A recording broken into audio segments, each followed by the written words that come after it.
পাকিস্তানের গুপ্তচর সংস্থা আইএসআই এর হয়ে চরবৃত্তি করেছেন বলে অভিযোগ ছিল।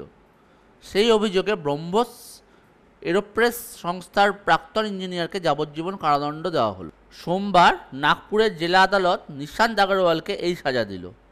পাশাপাশি তাকে সরাসরি গোপনীয়তা আইনে 14 বছরের কারাদণ্ড এবং 3000 টাকা জরিমানা করা হয়েছে। সোমবার অতিরিক্ত দায়রা বিচারক এমভি দেশপান্ডে জানিয়েছেন, ফৌজদারি বিধির 235 ধারায় দোষী সাব্যস্ত করা হয়েছে নিশান্তকে। এছাড়াও তথ্যযুক্তি আইনেও দোষী সাব্যস্ত করা হয়েছে তাকে। নিশান্ত ব্রহ্মোস এয়ারোস্পেস সংস্থার ক্ষেপণাস্ত্র কেন্দ্রে প্রযুক্তিগত গবেষণা বিভাগে চাকরি করতেন। 2018 সালে উত্তরপ্রদেশের মহারাষ্ট্রের এটিএস সন্ত্রাস দমন শাখা এবং সেনাবাহিনীর গুপ্তচর বিভাগ যৌথ অভিযান চালিয়ে গ্রেপ্তার করেন নিশান্তকে। অভিযোগ, ওই বিভাগে 4 বছর কাজ করেছিলেন তিনি। গোপন তথ্য আইএসআই এর কাছে ফাঁস করে দিয়েছেন তিনি।